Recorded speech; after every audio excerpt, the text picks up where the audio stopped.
YCP ప్రభుత్వంపై MLA Ganababu fire అయ్యారు. Vision ఉన్న నాయకుడు మా చంద్రబాబు. విద్యుత్ ఛార్జీలు పెంచిన వైసీపీ ప్రభుత్వం. విద్యుత్ ఛార్జీలు పెంచిన ఘనత జగన్కే సొంతం. వినియోగదారులపై ఛార్జీలు భారంగా గత ప్రభుత్వం పెంచింది, కూటమి ప్రభుత్వం పెంచింది అని వైసీపీ ధర్నా చేయడం ఎంతో విడ్డూరంగా ఉంది.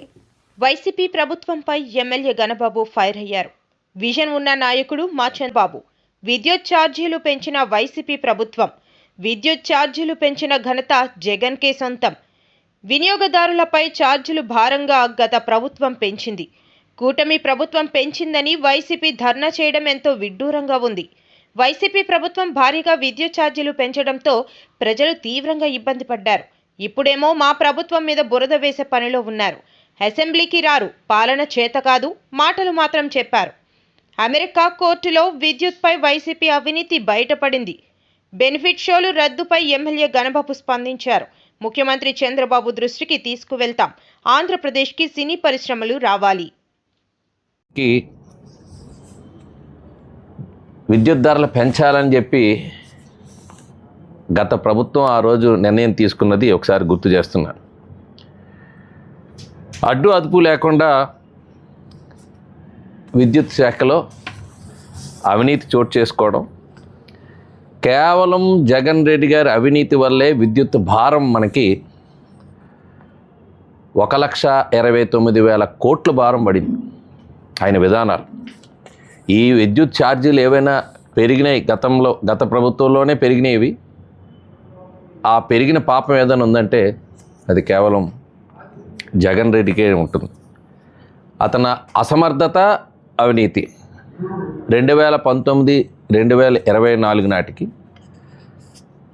విద్యుత్ వినియోగదారులపై విద్యుత్ ఛార్జీల భారం 32,166 కోట్లయితే విద్యుత్ సంస్థలపై పెరిగిన అప్పులు 49,596, మొత్తం 81,768 కోట్ల భారాన్ని ఈ రాష్ట్రం మీద పెట్టి ఈ 2019-24లో జరిగినటువంటి నష్టం ఈరోజు VTPS కృష్ణపట్నం ధర్మం ప్లాంట్లో ఆ ఏర్పాటు చేయడంలో డిలే చేయటం వల్ల సుమారు 12,818 కోట్లు కేవలం ఆ డిలే చేశారు. అలాగే పోలవరం హైడ్రో ఎలక్ట్రిక్ ప్రాజెక్టు కూడా డిలే చేయటం వల్ల మరో 4,737 కోట్లు. ఈ షార్ట్ టర్మ్ ఈ విద్యుత్ కొనుగోలు మనం తక్కువ కాలంతో అంటే ఎక్కువ రేట్లకు కొనుక్కోవడం వలన అదొక 2,691 కోట్ల నష్టాన్ని చూడాల్సి వచ్చింది. అదేవిధంగా ఏడాదికి 7,000 మెగావాట్లు సోలార్ పవర్ సెకి ద్వారా 3.85. అదేవిధంగా అప్పులపై వడ్డీ భారం 10,890, కేవలం వడ్డీనే 10,892 కోట్లు కట్టడం. ఏపీ డిస్కమ్లు, ఏపీ DCL వైఫల్యాలతో నష్టం కూడా 9,618 కోట్లు.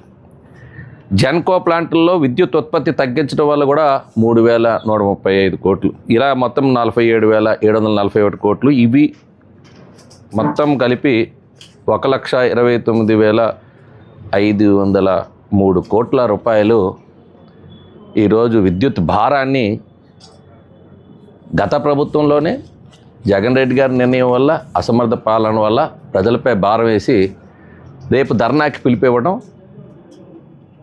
మనందరూ ఒకసారి ప్రజలందరూ కూడా గమనించాలి.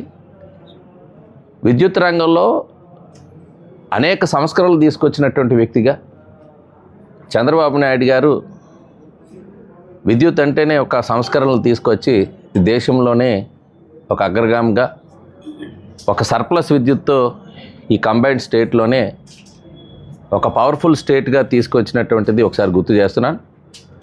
ఆ తర్వాత కాలంలో ఒక పవర్ కట్ రాష్ట్రంగా మిగలటానికి తర్వాత ప్రభుత్వాలు చేసిన నిర్ణయాలు, ఇప్పుడు ఆ భారం అంతా కూడా ప్రజలపైన అనేక ఛార్జీలు, ట్రూ అప్ ఛార్జీలు, ఆ ఛార్జీలు, ఈ ఛార్జీలు పెట్టి గత 2019-24 మధ్యలో మనం చవి చూసాం. కాబట్టి దాన్ని, ఆ భారాన్ని కూడా ఏ సాకు లేదు కాబట్టి ప్రభుత్వానికి ఆపాదించాలని, ఇప్పుడు చంద్రబాబు పాలనపైన ఆపాదించాలనేటువంటి ప్రయత్నంగా మనకి కనబడుతుంది. వాళ్లే పెంచి ఆ పెంచినటువంటి పరిస్థితులు ఆ ప్రభుత్వమే పెంచి ఇప్పుడు ఈ ప్రభుత్వం పైన ఆ పెరిగిన ఛార్జీల భారం ఈ ప్రభుత్వాన్ని చెప్పే ప్రయత్నం రేపు ధర్నాకి పిలిపివ్వడం అనేటువంటిది మనందరూ కూడా గమనించాలి అని చెప్పి మీ అందరికీ కూడా ఇదొక పాలనా వైఫల్యాన్ని కప్పిపుచ్చుకునే విధంగా గతంలో వారు చేయడం. ఒకవైపు అసెంబ్లీకి రారు, ప్రతిపక్ష హోదా అంటారు. హోదా సభ్యుల వల్ల వస్తుంది. ఆ సభ్యులు అర్హతకు మించి రాలేదు కాబట్టి ఆ అర్హత కోల్పోయారు. అన్ని ప్రాంతాలకి వెళ్తారు, ఇలాంటి ప్రజా దర్బార్లు పెడుతుంటారు, ఇలాంటివి ధర్నాలకు పిలిపిస్తుంటారు. ఏదైతే ప్రజా సమస్యలు పరిష్కారానికి చేసేటువంటి ఒక ప్రధానమైనటువంటి వేదిక రాజ్యాంగబద్ధంగా వచ్చినటువంటి ఆ వేదికని మాత్రం మొహం చాటేసే పరిస్థితి. ఎందుకంటే అసెంబ్లీలో అడుగు పెట్టాలంటేనే ఈ ప్రభుత్వం ముందు ఒక దోషిగా ఆ అసెంబ్లీలో నిలబడాల్సి వస్తుంది. దేనికి సమాధానం చెప్పలేనటువంటి నిస్సహాయ స్థితిలో ఉన్నారు. కాబట్టి ప్రజలకి తప్పుడు సమాచారం ఇచ్చి లబ్ధి పొందాలనేటువంటి ప్రయత్నం ఇప్పుడే మనకి స్పష్టంగా కనబడుతుందని చెప్పి మీ ద్వారా తెలియజేస్తున్నా. ఒకవైపు అంటే మన రాష్ట్రం అమెరికా కోర్టుల్లో కూడా సంభాషణ వచ్చేటువంటి విధంగా ఈయన ఖ్యాతి. ఆంధ్రప్రదేశ్లో ఒక పెద్ద మనిషికి ముట్ట చెప్పాం డబ్బు అనేటువంటిది అక్కడ అమెరికా కోర్టులోనే వచ్చినటువంటి పరిస్థితి. అది కూడా విద్యుత్కు సంబంధించినటువంటి అంశం కావటం కూడా ఒకసారి మీ అందరి ద్వారా గుర్తు చేస్తున్నాను. ఈ రకంగా ఆంధ్ర రాష్ట్రాన్ని అవినీతిలో ఈ దేశంలోనే కాదు అమెరికా లాంటి దేశంలో న్యాయస్థానాల్లో చర్చకు రావడాన్ని కూడా మనందరూ ఒకసారి గమనించాలని చెప్పి మీ ద్వారా తెలియజేస్తాం. ఎగ్జిబిటర్గా సుమారు మా తాతయ్య నుంచి మా తండ్రి గారి నుంచి 60-70 ఏళ్ల నుంచి సినిమా ఎగ్జిబిటర్ అనుబంధంగా ఏదైతే సరే అక్కడ జరిగిన అంశాల గురించి పోకపోయినా బెనిఫిట్ షోస్ అనేటువంటివి ఈ రాష్ట్రంలో కంబైన్డ్ స్టేట్లో కూడా ప్రారంభమైనవి ఒక ఉద్దేశంతో, ఒక చారిటీ సంస్థకో లేక ఏదైనా ఓల్డేజ్ హోమ్కో, ఎవరైతే లేకపోతే ఎడ్యుకేషన్కో హెల్త్కో ఏదైనా ఉపయోగకరమైనటువంటి పనులకి గతంలో ఈ బెనిఫిట్ షోల్ని ప్రభుత్వాలు ఆమోదించాయి.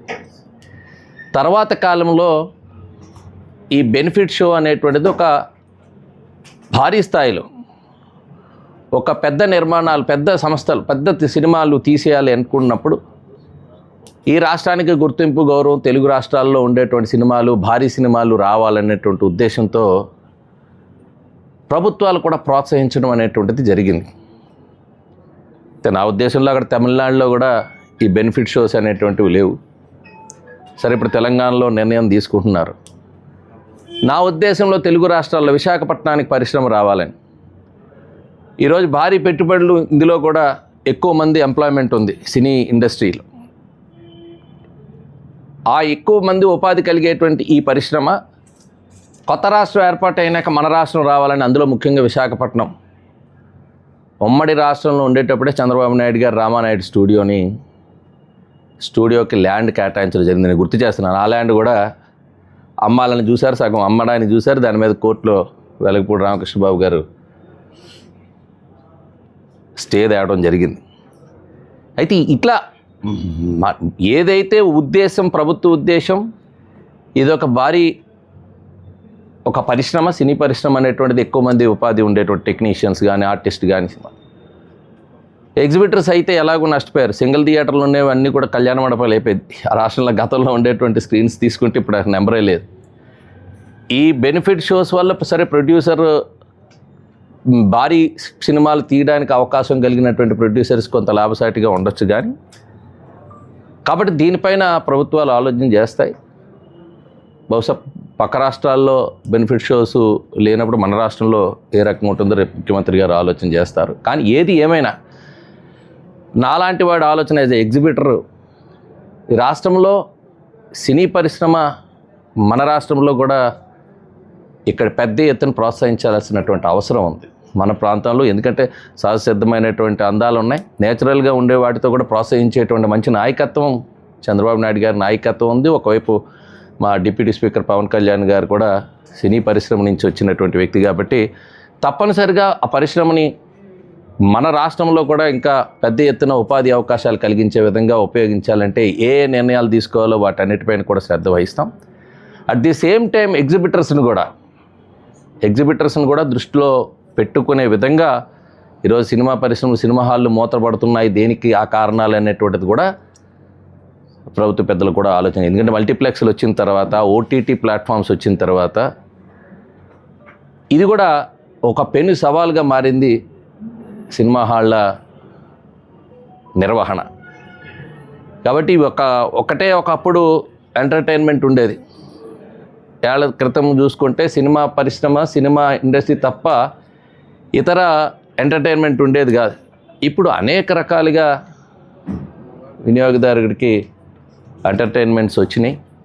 కాబట్టి ఈ పరిశ్రమలో నిలదొక్కుకోవాలనుకునే ప్రయత్నంలో భాగంగా, భారీ సినిమాలు నిర్మాణంలో భాగంగా ఆ సినిమాలు మళ్ళీ నష్టాలు రాకుండా ఉండటానికి ఏవైతే టికెట్ల రేట్లు పెంచి ఇచ్చేటువంటి అంశం ఉందో దాన్ని మా ప్రభుత్వం కూడా ఆలోచన చేస్తుంది. పరిశ్రమ ఒకవైపు నిలదొక్కునేలాగా, అట్ ది సేమ్ టైం ప్రజలకు ఇబ్బంది లేకుండా, ప్రభుత్వానికి ఆదాయం వచ్చే విధంగా, ఉపాధి ఎక్కడ నష్టపోకుండా చేసే నిర్ణయం వస్తుందని చెప్పి భావిస్తాం.